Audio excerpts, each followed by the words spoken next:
नीलकंठ वर्णी ने गढ़वाल प्रदेश में अपनी कल्याण यात्रा को आगे बढ़ाया।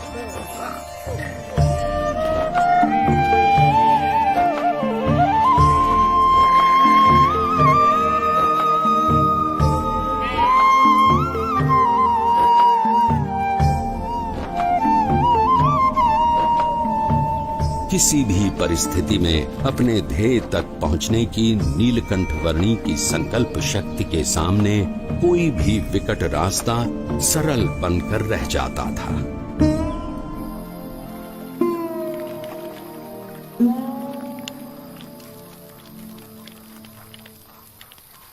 अरे उस बच्चे को देखो, इतनी ठंड में इतने कम कपड़े, ये जिंदा कैसे रहता होगा?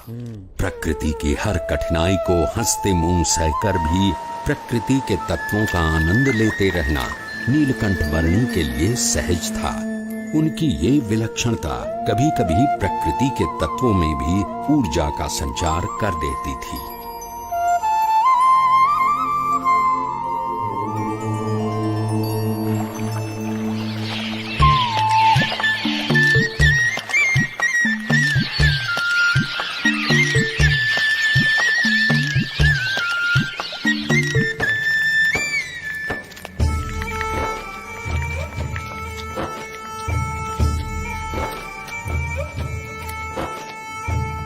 ये मनभंग पर्वत है और वो चित्तभंग पर्वत, और वहां दूर नदी के किनारे जो दिख रहा है वो है श्रीपुर गांव।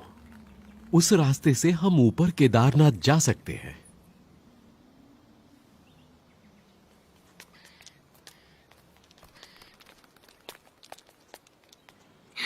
ये क्या बना रहे हो?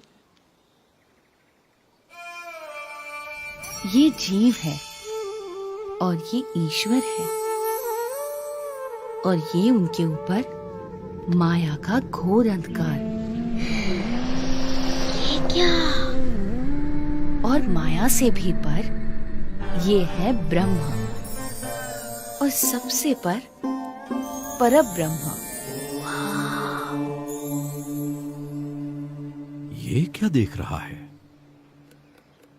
बेटा, तुमने सन्यास ले लिया है। अच्छा किया है, पर इतनी छोटी उम्र में तुम्हें क्या पता कि कितना संघर्ष, कितनी विकटताएं होती हैं एक सच्चे सन्यासी के जीवन में। यदि पुरुष प्रयत्न में कोई कमी न रहे तो परमात्मा कृपा करके सारी विकटताओं को पार करवा देता है।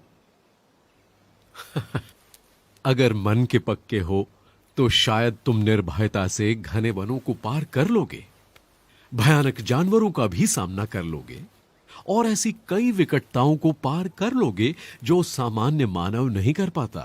पर सन्यासी का जीवन अपने आप में एक संघर्ष है।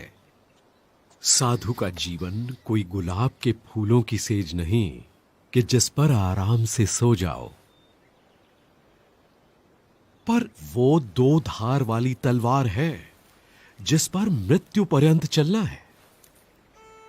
जहां ध्येय शुद्ध हो वहां उसे पूर्ण करने के सारे मार्ग परमात्मा तय कर देते हैं।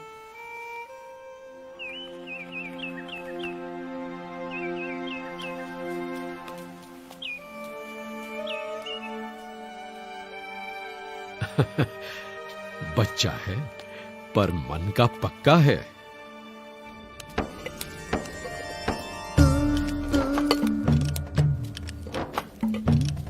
दुर्गम पहाड़ियों के बीच से भी रास्ता निकाल लेना, भयानक परिस्थितियों से भी बड़ी सहजता से निकल जाना, और भोजन के लिए जो कुछ भी मिले उससे अपने शरीर को अनुकूल कर लेना नीलकंठ वर्णी भली भांति जानते थे।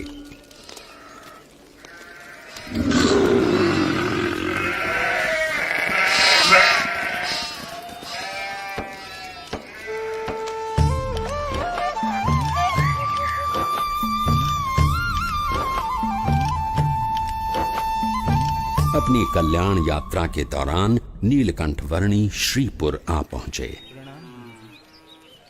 प्रणाम महंत। आशीर्वाद। स्वस्थ तो हो ना? हाँ, प्रणाम। शुभम भवतु। कल्याण। ईश्वर मंगल करे। बाल योगी है, सुबह से यहीं ठहरे हैं।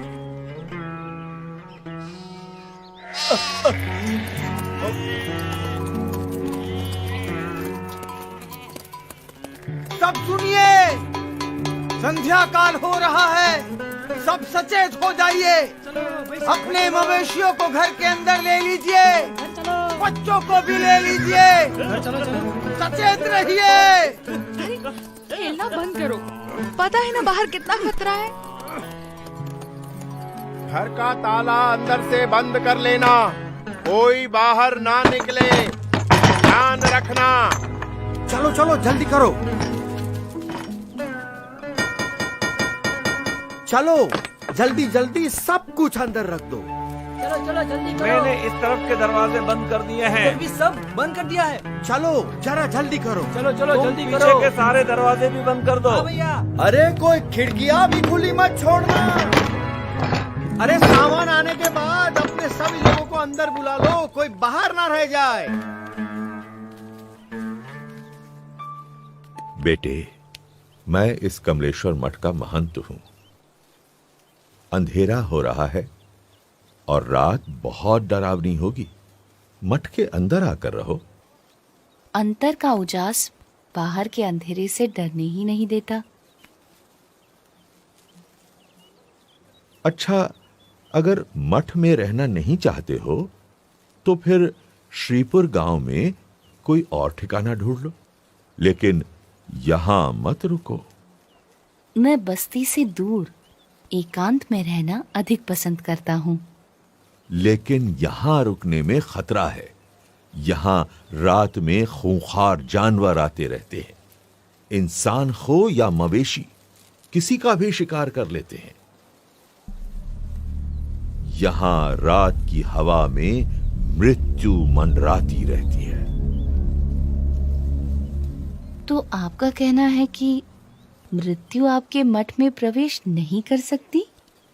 क्या आपके किवाड़ या दीवार मृत्यु को रोक सकते हैं? मृत्यु को तो कोई नहीं रोक सकता मेरे बच्चे, लेकिन सामने से मृत्यु को गले लगाना भी तो उचित नहीं। यदि मृत्यु को कोई रोक ही नहीं सकता तो उससे डरना भी क्यों? जीवन से मोह ही भय का कारण है। जहां मोह नहीं वहां भय नहीं। तुम बालक भी हो और योगी भी। अब बाल हठ और योगी हठ दोनों को तो मैं नहीं छुड़वा सकता। वैसे मठ में सदैव तुम्हारा स्वागत है। मन करे तो चले आना।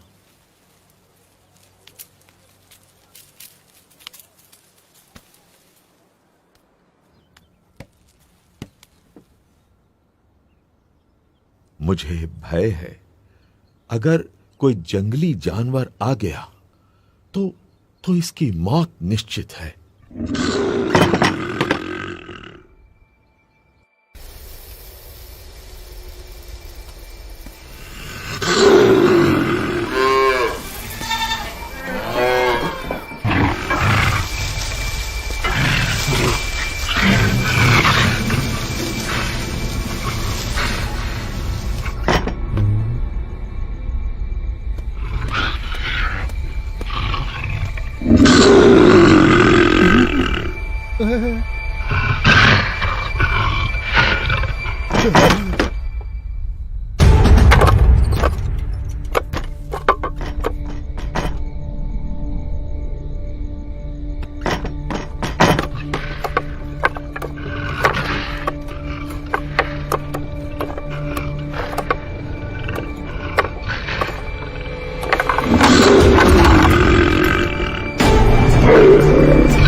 शांतं भवतु, कल्याणमस्तु।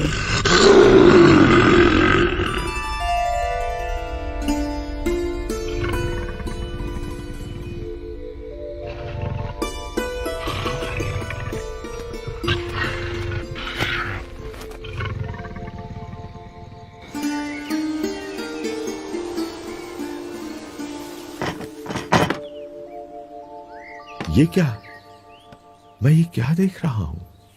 अकल्पनीय। जहां दिव्य प्रेम हो वहां भय नहीं हो सकता।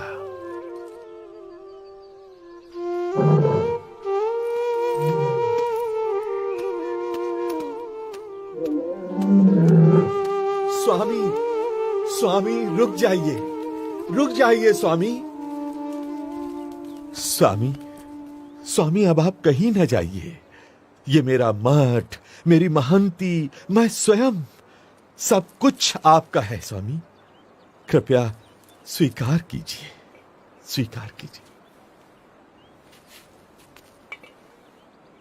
मेरा मठ तो सारा विश्व है। उस मठ को छोड़कर मैं इस मठ को कैसे स्वीकार कर सकता हूँ? और इन सब में ही बंधे रहना होता तो घर का त्याग ही क्यों करता? प्रभु, हमारा प्रेम स्वीकार कर यहीं रुक जाइए और हमें आपकी सेवा का मौका दीजिए। जब तुम दूसरों की सेवा करते हो तो मेरी ही सेवा करते हो। जब तुम दूसरों को प्रेम करते हो तो मुझे ही प्रेम करते हो। हरेक जीव में बसे परमात्मा के स्वरूप का आदर करना और उस आदर से हरेक को समान भाव से अपनाकर कल्याण के मार्ग पर प्रेरित करना, वो नीलकंठ वर्णी की अनूठी शैली थी।